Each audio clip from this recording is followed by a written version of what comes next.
This morning, United Nations Secretary General Antonio Guterres arriving in Pakistan, appealing to the international community for help in response to the devastating floods that have hit that country, killing almost 1,400 people, sweeping away entire villages, roads, bridges, and livestock.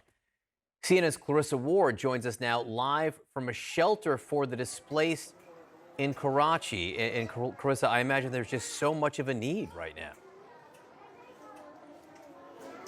Well, John, you heard the Secretary General. He said the support that they have received so far for the UN is just a drop in the ocean of what is needed. And we're here at one of these makeshift camps. They've sprung up all over this area to try to accommodate the millions of people who have been pushed from their homes. And you can see it is a desperate situation here. This used to be a girls' school.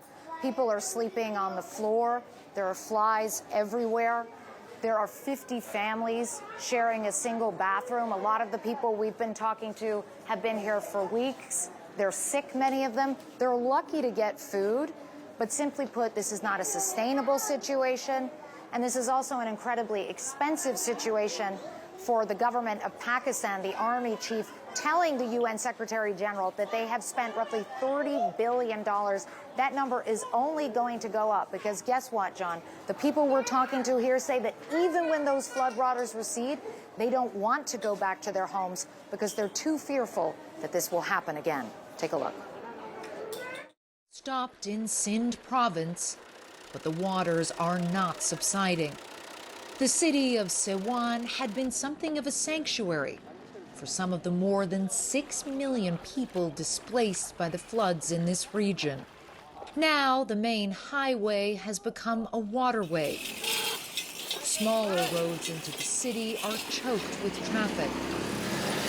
So you can see there's just a steady stream of vehicles pouring into this area. These are all people who are desperately trying to escape their villages, which are now completely submerged underwater. Pakistan is responsible for less than 1% of the world's emissions, but it is paying a stiff price for global warming.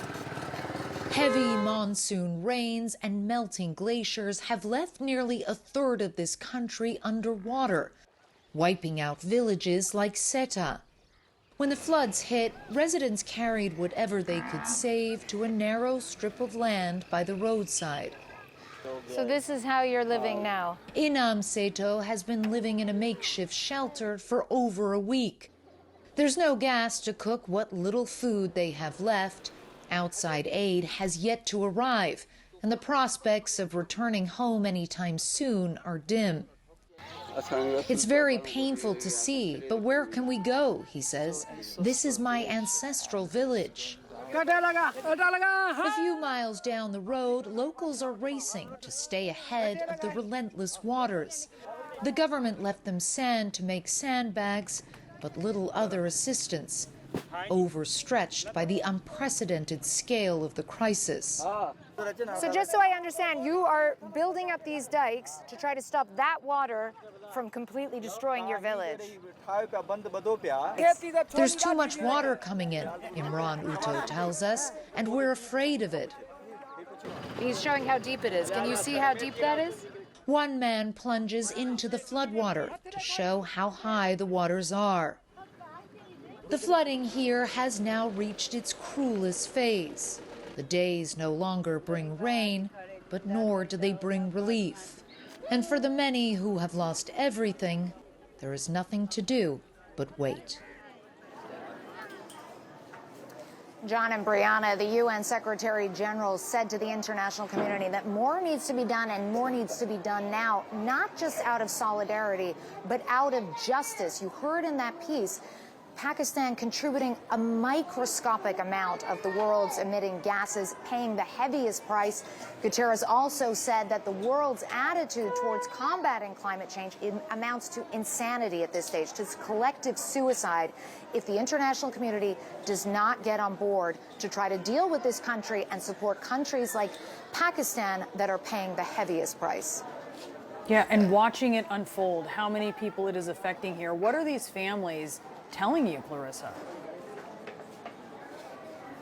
You know, we've been sitting here talking to a bunch of different families, and every one of them has a horror story to tell.